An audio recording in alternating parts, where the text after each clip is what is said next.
بسم الله الرحمن الرحيم الحمد لله صلى الله وسلم وبارك على رسول الله وعلى آله وصحبه أجمعين أما بعد السلام عليكم ورحمة الله تعالى وبركاته. So tonight we're going to start a new class from a new book, but from the same author, Sheikh Mustafa Al-Adawi, and the name of the book that we're going to begin studying is a 96-page book. It'll probably take us a couple of months to finish, maybe 3 months, maybe a little longer than that. A topic is very important for each and every one of us, starting with myself, and extremely important for us here in the United States, in this borough, in this community, in this area, in this section, and from the background of many of us. And that is what is known as Fiqh of Hasad. Fiqh of Hasad. The dynamic or the dynamics, the ins and the outs, the study of Al-Hassad. Most of us, if not all of us, have been victims of Hassad on one level, one scale, or another. We ourselves showing Hassad to others. We ourselves being victims of others showing Hassad to us. The person publicly, clearly telling you, spewing venom on you, or you discovering that there is an undercurrent of Hassad. And what does the Quran and the Sunnah say about it? What is allowed? What's prohibited? Is a major sin. How do you protect yourself from it? What is the extent of the effect and or damage that can be caused from Hassad? And what are the things that are connected and related to Hassad? Things that aren't necessarily Hassad but are connected. Whether it be jinn possession, whether it be sihr, whether it be the ayn, right? And one of the first surahs that you memorize as a young Muslim child or as a grown man, reverting or converting to Islam in jail, outside of jail, is Qul a'udhu bi rabbil falaq. And the last of those verses is وَمِن شَرِّ حَاسِدٍ إِذَا حَسَدٍ. And I seek your refuge, O Allah, the Lord of the falaq, from the hasid when he makes hasad. So there are many things discussed and mentioned in Quran and Hadith with regards to this word or this term called hasad. And most of us, if not all of us, on one scale or another, have some connection and involvement with this word. The doer or he unto whom is done. Or some of us, both. I practice it and someone practices it, what? Or me. And Hasan al-Basri rahimahullah ta'ala, for those who say that there's no such thing, Muslims don't have it, I don't have it, no one has it, so on and so forth. When he was asked, Ayahsadul mu'min, can the believer be a victim of hasad? Can he have some hasad in his or her chest? And Hasan al-Basri, he rebuked the man as if he told the man that you asked a very silly, immature, amateuristic question. And he said, have you not read the chapter of Yusuf? Have you not read about his brothers? Who were they? What was their status? What was their lineage? What was their pedigree? And yet and still, they clearly had hasad. So if the brothers of Yusuf, if they were victims of it themselves, the active hasad, and Yusuf alayhi salatu wasalam, he was the victim of hasad with regards to the passive hasad, receiving it. They tried to kill him. They threw him in a well. They lied to their fathers. They plotted over and over again, right? Yusuf alayhi salatu wasalam spent many, many years in jail, many years in suffering. He was a victim of scandal. And the list goes on and on of the suffering that Yusuf alayhi salatu wasalam had to go through. So this is a tremendous demonstration of fiqh and hikmah from Hasan al-Basri rahimahullah. Does the believer, or can the believer have hasad, be a victim of hasad? And he said to the man, may you have no father, may your father be bereaved of you. Have you not read about Yusuf and his brothers? And Hasan rahimahullah, he was talking about the hasad, which I've coined and termed the active hasad. All right, when you're beaming it on someone else. And then I'm adding that Yusuf alayhi salam was the victim of it as well. Forget his brothers, but if there was anyone that was going to be protected from it, not victimized by it, then Allah would have protected what? Yusuf from it. But he still was a victim of their hasad. right? So that's a tremendous point if you think about it with regards to you yourself. Many people that says, oh, I'm afraid I'm going to get the ayn, or I'm afraid of this person's hassad. I don't want to show no one. I don't want to tell no one. I want to keep it secret. I don't want to tell nobody what I know, etc., etc., etc. Right? But how many adhkar do you make? How many adhkar do you make? All right, what's your true shield? How much dhikr of Allah do you make to protect you from that? And also, the concept of when we talk about being protected from hassad, how much attention is given to those who are performing hassad. We give them time and we give them attention. And this is a major problem of social media. Responding, talking back, commenting back. Well, every now and then, I'm going to be honest, I'm going to be real. Every now and then, if not often, I go on YouTube and I read some of the comments. I look at some of the comments. And you'll be shocked some of the comments that you see on the YouTube videos. You're literally shocked. Like, subhanAllah, on Mufti Q&A. There are certain videos, thousands and thousands of views, and you go through the comments, there's hundreds of comments in which people are having scholastic, academic, Ivy League debates on the question that was posed and the answer that I gave.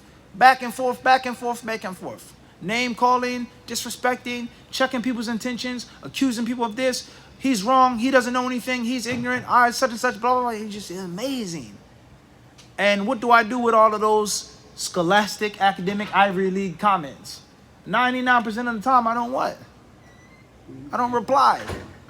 Because you reply to them, that's only giving them more validation. You're only validating them more and giving them more attention. Right? So one of the, it'll come in the book, inshallah, one of the ways of protecting yourself from hassad and from the ayn and from the jinn and from sihr is to turn away from it. And not to busy yourself with it day in and day out. I'm going to get ayn. I'm going to get sihr. I'm going to get hassad. You protect yourself. You ask Allah for refuge. You make the adhkar. You take the practical means. And then after that, what? Khalas. You move forward. But busying yourself with it, thinking, feeling, replying, giving someone power over you. You're in your house. You're afraid. You're scared. You're upset because someone says something about you or to you, etc. That's a problem. Khayr, inshallah. At the end of the day, the introduction, the author, after praising Allah subhanahu wa ta'ala, mentioning khutbah al-hajjah, he says, فَبِصَدَدِ مُعَالَجَةِ آفَاتِ الْأُمَمِ قُمْتُ بِكِتَابَةِ هذه الرسالة المتواضعة راجيا نفع الله عز وجل لي وللعباد بها. وفي هذا الصدد صدرت لنا قبل رسالة اسمها ذم البخل، ثم هذه التي بين أيدينا هي الثانية، ألا وهي رسالة تتعلق بداء الحسد وأسبابه وطرق علاجه. وإن كنت قد جنحت فيها إلى أسلوب أكثر ملائمة لعوام الناس نظرا لتفشي هذا الداء إلى العضال في جميع أوساط الناس كبيرهم وصغيرهم، حاكمهم ومحكومهم، ملكهم ومملوكهم، رجالهم ونسائهم، أميرهم ومأمورهم، غنيهم وفقيرهم، إلا من رحم الله. So the author, Sheikh Mustafa al-Adawi, he says, we've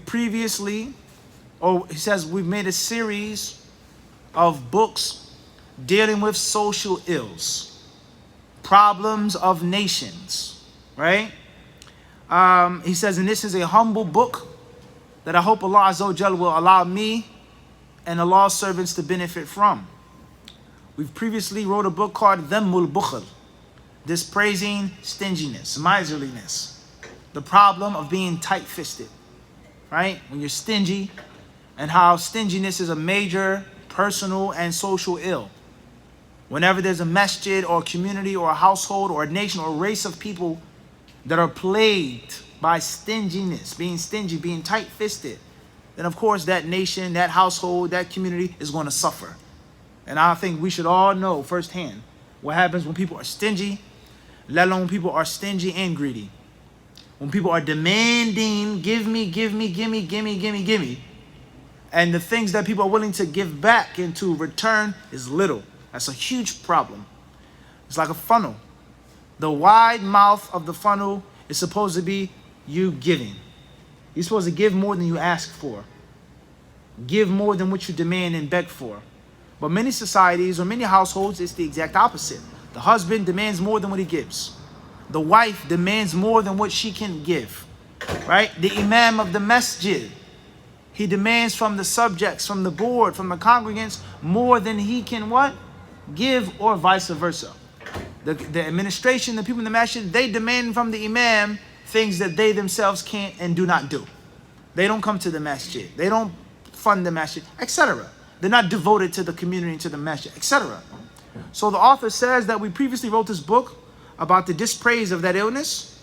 And now we have another book which is dealing with the disease and the illness of Hassad. Its causes, how to cure it if you're a victim of it. He says, and here in this book, the book is more geared to the general people. It's not that super, beefy, scholastic, scholastically beefy. It's more for it's not, but more towards the general people because it's a more widespread problem. The problem is extremely widespread, fi jami'i awsat an-nas, among all levels of society, all people, the big and the small, he says, the ruler and the ruled, the king and those who are subjects, the men and the women, the leader and the led, the rich and the poor. All people, they suffer from this, except for those whom Allah has mercy upon. Except for the few servants that are selected, that are chosen by Allah, not to be victims of that Hassad. As Hassan al-Basri rahimahullah ta'ala said, that the believer conceals it. He stifles it. He chains it up. He locks it up. He doesn't allow it out of the closet. He doesn't allow it to rear its ugly head and snarl and sneer and bite. He keeps it in check. He seeks Allah's refuge from the Hassad that he may feel. Let alone that Hassad controlling him, ruling him. Okay, the Hassad that many people have for one reason or another, and they allow it to control their thoughts, their tongue.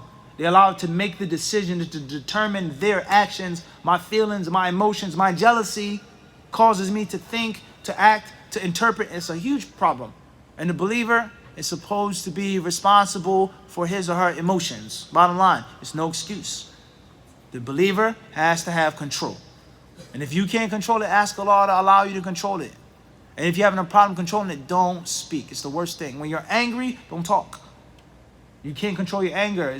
Wallahi, it's better to punch a hole in the wall than to speak verbally. That's a fact.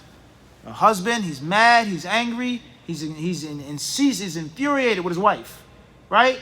It's better for him to destroy something, to throw a chair through the window, than speak at that anger.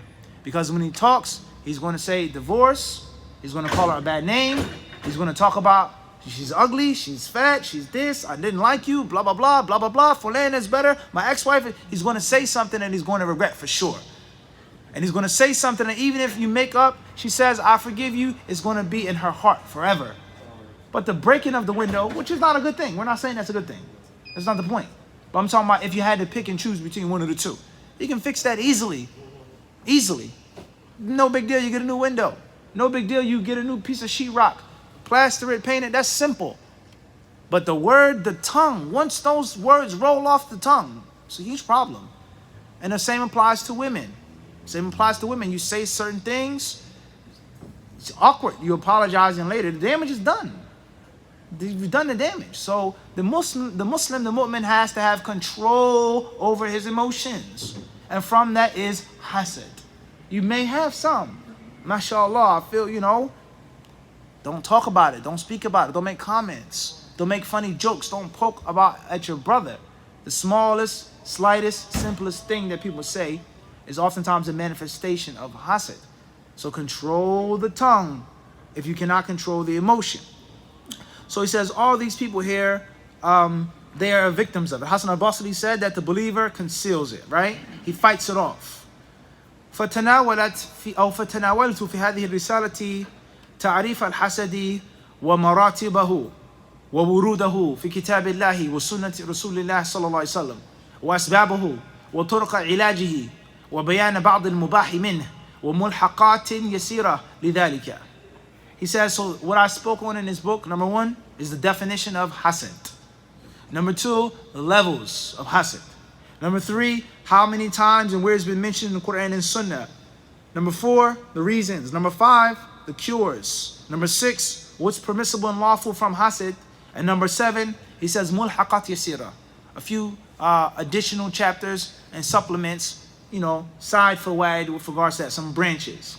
ولم نرد استقصاء كل ما ورد في هذا الباب فمحل ذلك كتاب آخر. And we did not intend to mention everything and to cover everything and encompass everything. That's in another book, a bigger book.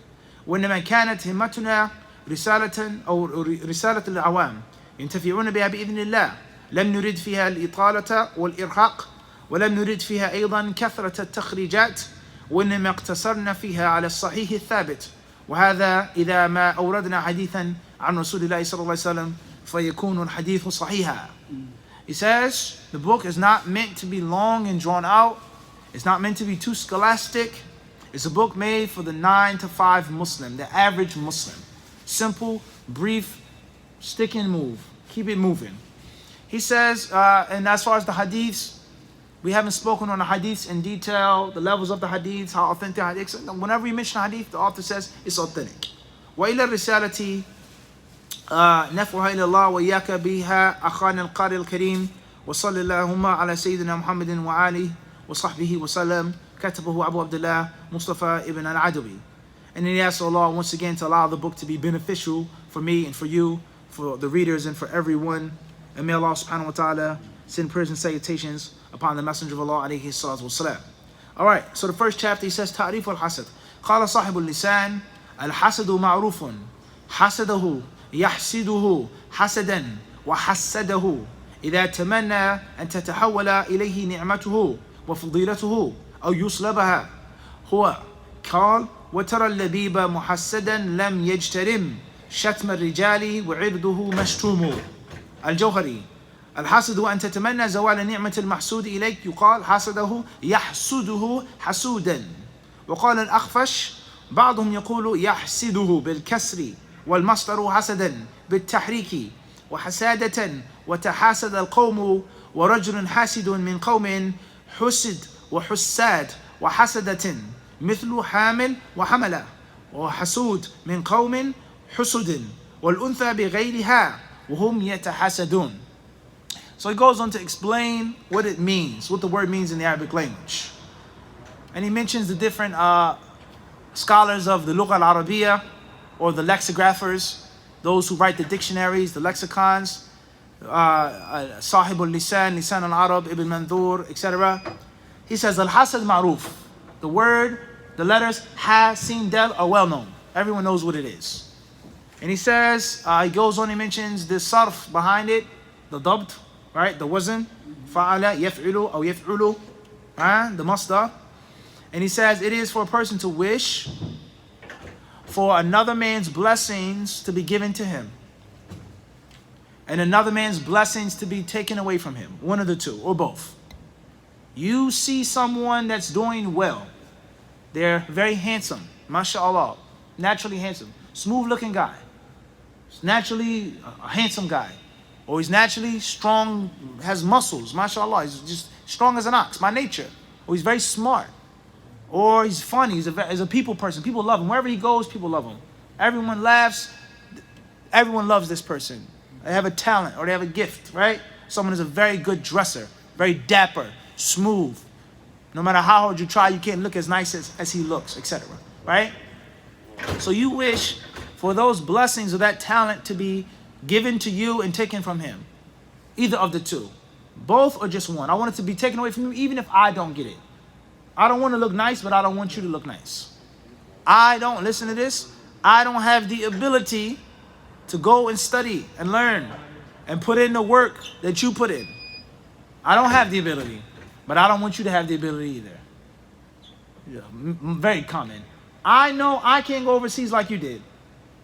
I can't speak as well as you can, but I don't want you to have it either. And that's a very low level of Hassad. Versus a person who wants it for himself and it to be taken away, etc. Right?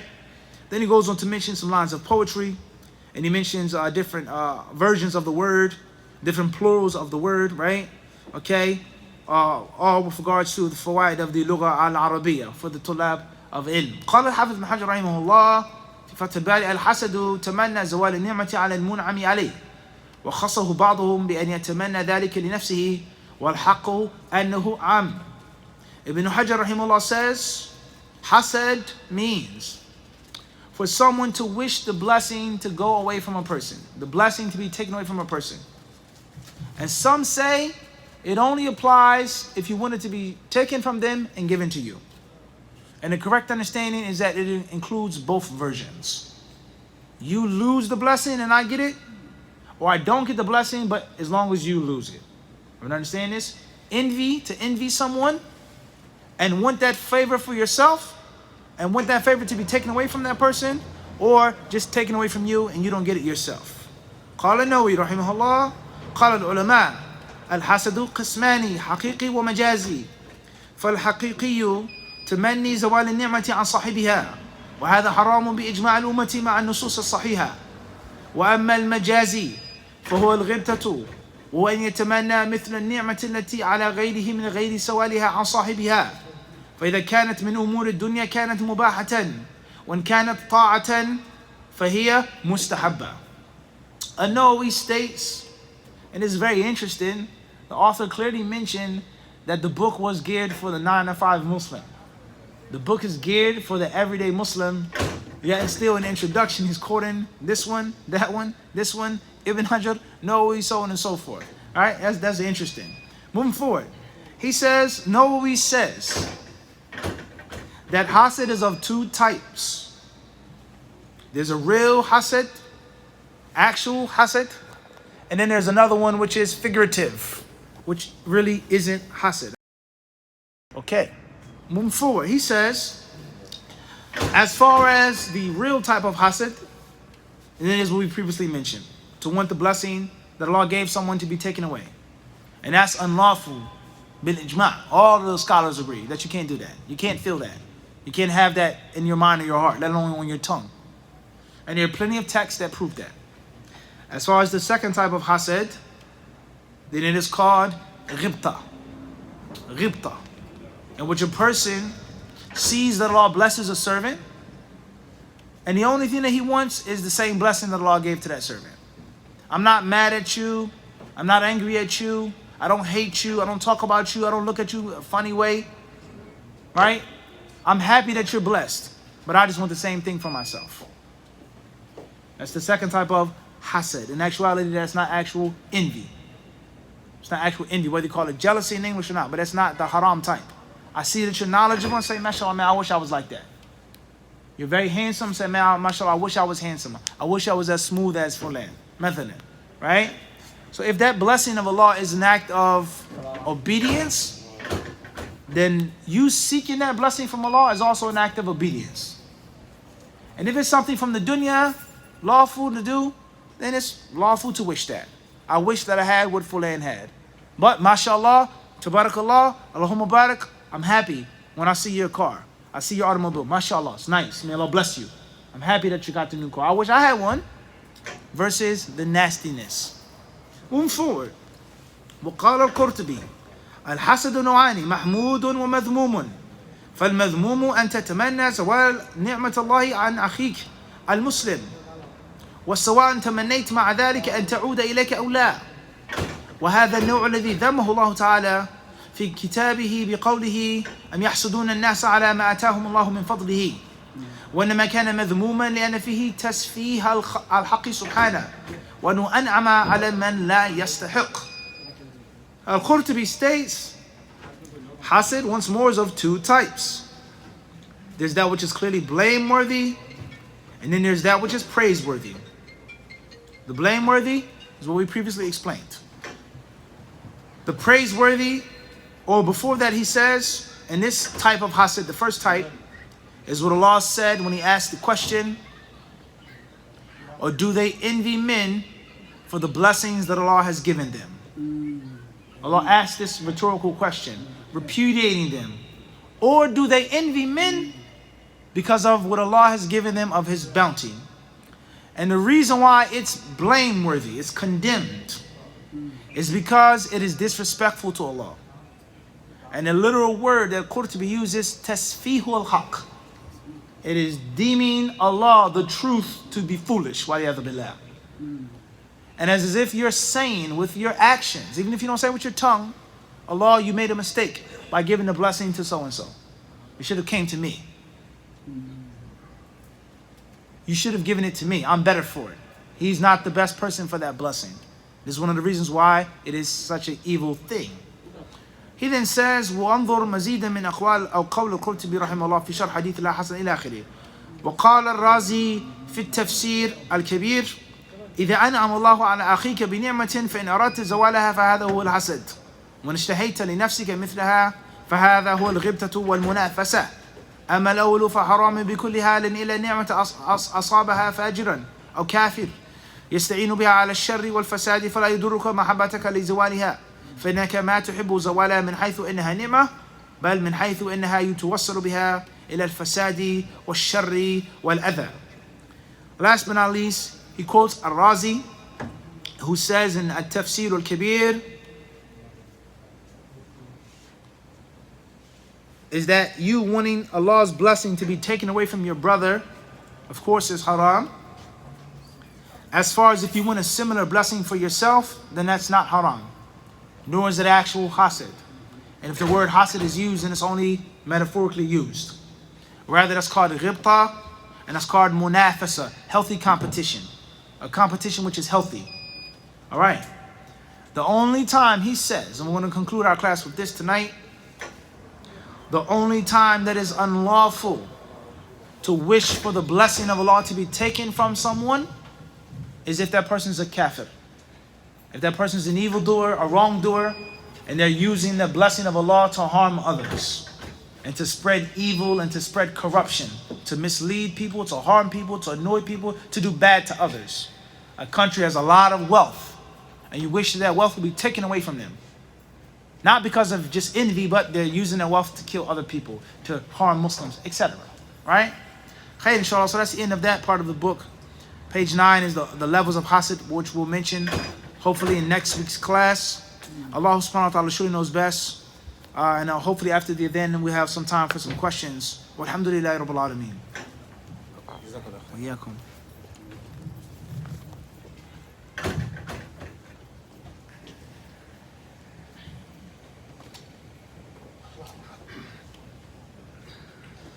Allahu Akbar, Allahu Akbar, Allahu Akbar, Allahu Akbar. Ashhadu an la ilaha illallah. Ashhadu an la ilaha